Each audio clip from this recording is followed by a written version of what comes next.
앵커 브리핑 시작하겠습니다. 요즘 경제 볼 때, 주식 볼 때, 채권 볼 때 많은 분들이 가장 궁금해하시고 걱정하는 게 환율입니다. 그래서 오늘 환율에 대한 이야기를 좀 드리도록 하겠습니다. 이 내용은요. NH투자증권의 권하민 연구위원을 제가 인터뷰했는데 그 내용을 바탕으로 구성했다라는 점 미리 말씀드리도록 하겠습니다. 계엄 사태 이후에 환율 충격이 굉장했잖아요. 오늘 살짝 내려가고 있어도 그건 향후 또 모르는 거라서 지속적인 리스크이긴 합니다.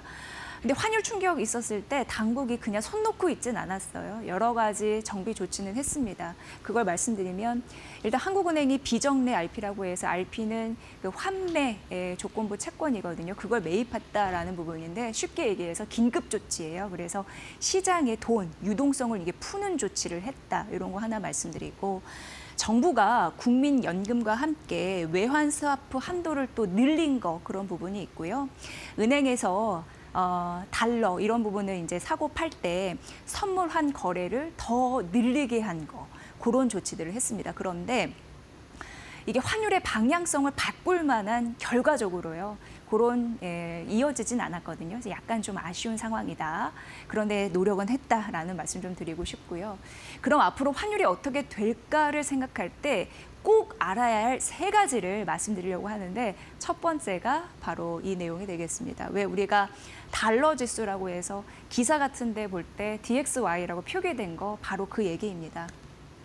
과거로 좀 돌아가 보면요. 2016년도 그리고 2017년도는 과거 박근혜 전 대통령 탄핵 시기가 있었던 때인데 그때만 보면은 탄핵 전에는 이제 환율이 올라갔어요. 근데 탄핵 끝나고 나면 환율도 떨어지는 분들이 있었거든요.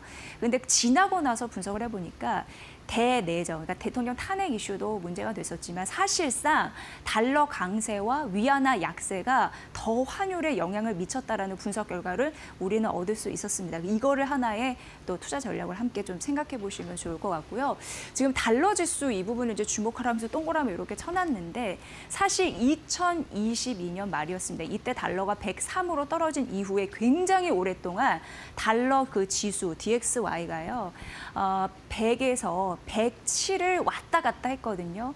그리고 천장이라고 할 수 있는 이 동그라미, 이게 이제 108인데 이걸 뚫었을 때가 있습니다. 이게 바로 트럼프가 미국 대통령에 당선이 됐을 때입니다. 그러니까 11월 5일만 하더라도 103인데 이게 이제 12월 19일이거든요.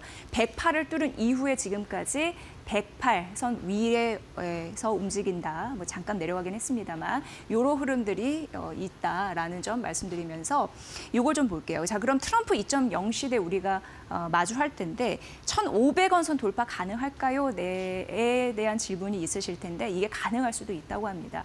여러 가지 이유 좀 세 가지만 말씀드리면 12월 FOMC 이후에 기준금리 인하 기대가 좀 후퇴한 상황이죠. 고금리가 지속될 가능성이 있고 트럼프 정책이 일단 고환율을 뒷받침할 겁니다. 그리고 무엇보다도 내년도 미국 성장률의 컨센서스가 지속적으로 올라가고 있거든요. 우리나라는 주요 6개국 통화 대비해서 달러에 조금 더 민감하게 반응을 하는 게 무역 비중이 굉장히 큽니다. 그래서 외부 충격에 더 크게 흔들릴 수 있다는 점을 말씀드리려고 합니다. 그래서 첫 번째는 달러 지수다라는 점 말씀드리고 두 번째 가보도록 하겠습니다.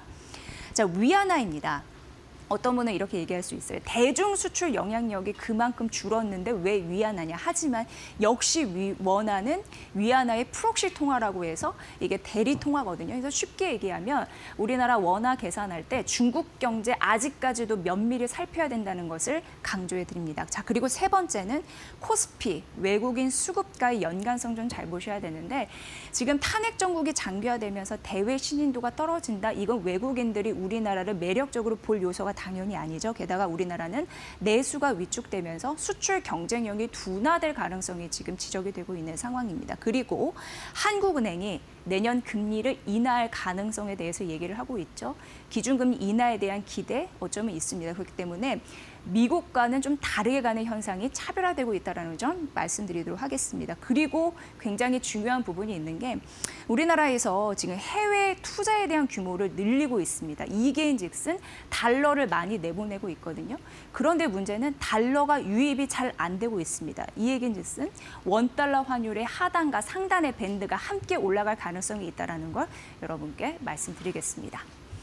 자, 그럼 이 부분을 좀 보셔야 되는데 만에 하나요, 환율이 1,450원 밑으로 떨어질 가능성이 있을까요? 이거는 시나리오가 좀 돼야 됩니다. 뭐냐면 지금 연말이라서 거래가 쪼그라들고 있고 환율의 밴드가 굉장히 높은데 내년 1분기로 시계열을 좀 넓혔을 때 환율의 거래량은 약간은 좀 붙을 거고요. 지금까지 드라마틱하게 오르는 환율의 상승 압력은 좀 둔화될 가능성이 있어서 만약 이런 흐름들이 이어진다면 환율은 1,450원 이하에 움직일 가능성이 있습니다. 하지만 여러 가지 조건을 봤을 때 1,500원 선 위협할 가능성이 굉장히 농후해서 이제는 고환율 시대를 우리가 견뎌야 된다라는 말씀 좀 드리고 싶었습니다.